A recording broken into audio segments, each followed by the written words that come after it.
Hace casi un año que no hablaba con mi hermana Sofía cuando recibió una invitación para su fiesta de aniversario. La tarjeta era de un papel grueso color crema con letras doradas, como si el perdón pudiera comprarse con lujo. Nunca fuimos cercanas. Sofía tenía una manera de convertir el cariño en armas. Sus cumplidos siempre escondían algo y su afecto venía con condiciones. Pero cuando incluyó una nota escrita a mano que decía, «Empecemos de nuevo. Ven a celebrar con nosotros», me detuve a pensar. Quizás había cambiado. Tal vez después de todo este tiempo, lo decía en serio. Debí haber confiado en mi instinto. La fiesta fue en una gran casa fuera de la ciudad, uno de esos lugares con puertas privadas y servicio de ballet. Sofía se había casado con dinero. Javier, su esposo de 5 años, era un hombre de negocios, elegante, rico y aparentemente ajeno a las maquinaciones de Sofía. O quizás no. Es difícil saber con hombres como él. Cuando llegué, Sofía me recibió en la entrada con los brazos abiertos y una sonrisa que no llegaba a sus ojos. «Viniste», susurró mientras me abrazaba, su perfume un poco demasiado fuerte. «Sabía que lo harías». Se sintió menos como un recibimiento y más como una trampa cerrándose. Dentro, todo brillaba. Pisos de mármol, candelabros de cristal, meseros con trajes llevando bandejas de aperitivos que no podía pronunciar. Música clásica flotaba desde un cuarteto de cuerdas en vivo. Javier estaba riendo con un grupo de ejecutivos cerca de la barra. Se veía como el hombre perfecto. Sofía se movía por la sala como una reina, siempre con una copa de vino en la mano y la otra entretejiendo conversaciones como una política experimentada. Me quedé cerca de los bordes, tomando mi trago y tratando de ignorar el nudo en mi estómago. Entonces Sofía se acercó de nuevo. «Prueba el champán», dijo, cambiando suavemente el vaso medio vacío en mi mano por uno nuevo que llevaba. Su tono era dulce. «Te va a encantar este». Miré el vaso. Algo no estaba bien. Su sonrisa era demasiado ensayada, sus ojos un poco demasiado abiertos. Levanté el vaso a mis labios, pero dudé. Llámalo paranoia o tal vez intuición afinada por una vida de navegar las manipulaciones de Sofía, pero no lo bebí. Bajé el vaso lentamente y miré alrededor. Javier acababa de sentarse en un sofá de terciopelo cerca de la chimenea, solo por una vez, girando su trago y viéndose aburrido.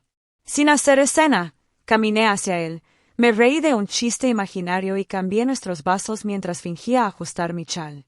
Él apenas lo notó. Sofía sí. Desde el otro lado de la sala, su expresión titubeó por un segundo. Esa sonrisa falló, no lo suficiente para que otros lo notaran, pero yo lo vi y me heló la sangre. 15 minutos después, todo se desmoronó.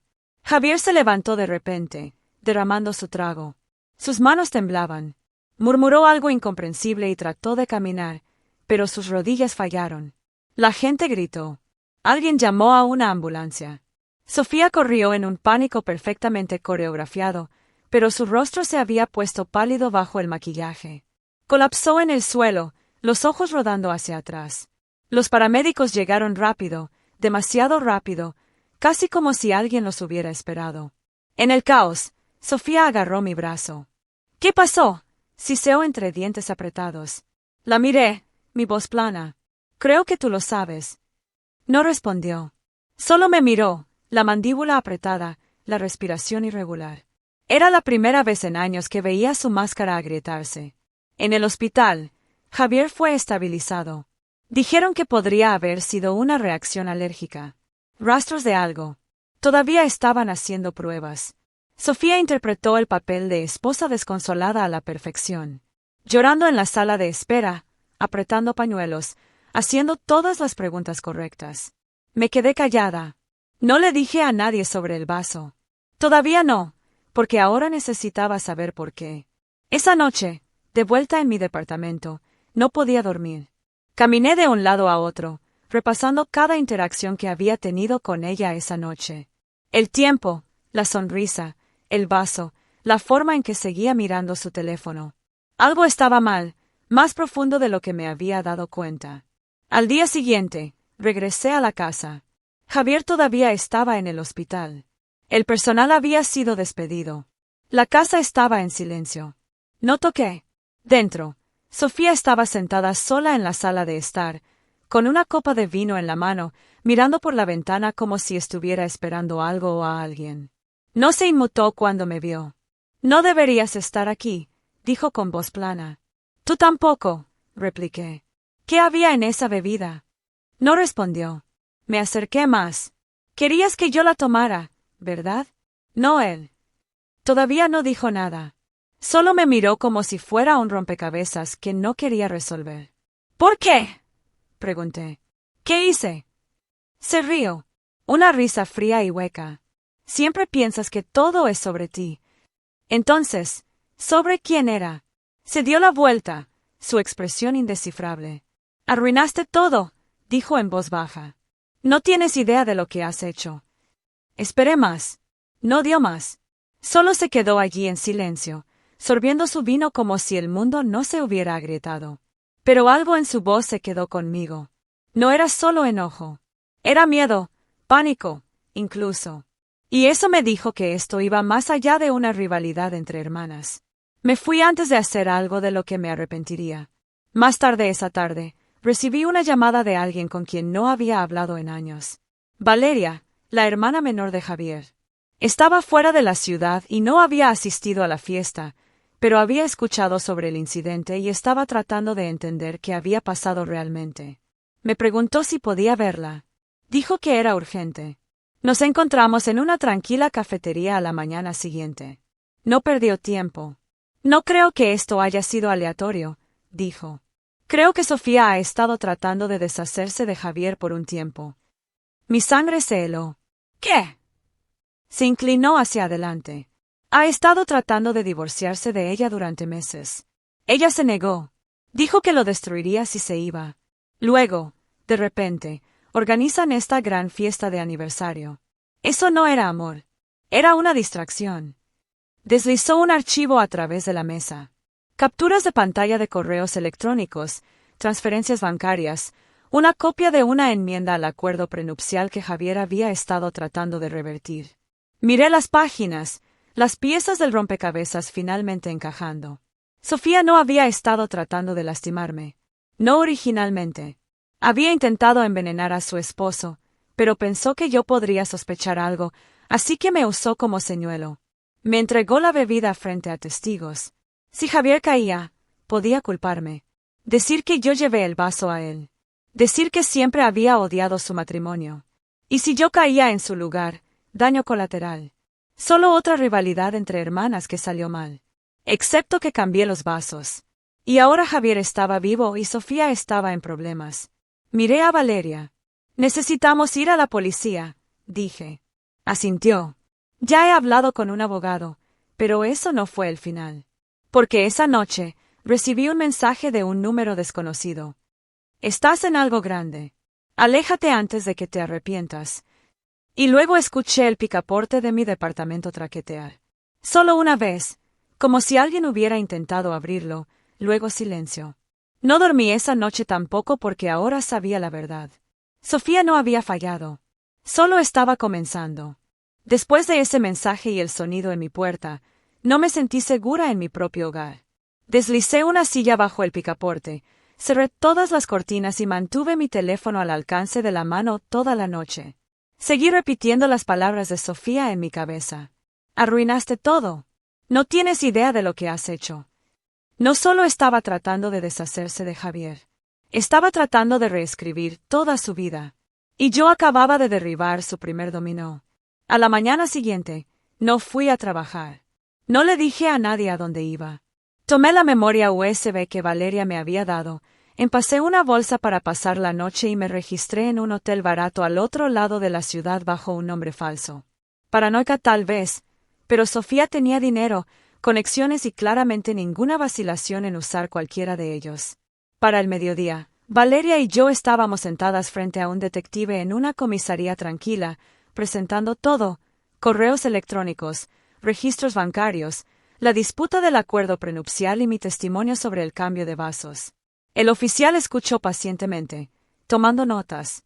Esperaba escepticismo, pero sus ojos se estrecharon al mencionar la invitación repentina de Sofía y el tiempo casi perfecto de la llegada de los paramédicos.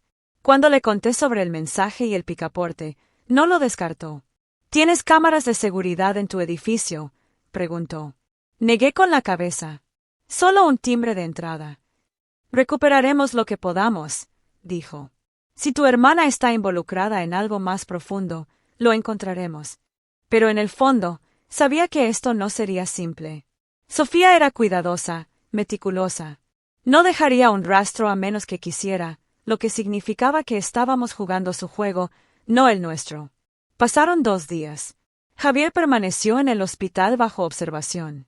Lo que sea que había ingerido no había causado daño permanente, pero los médicos todavía no estaban seguros de qué era. Algo raro, algo casi indetectable.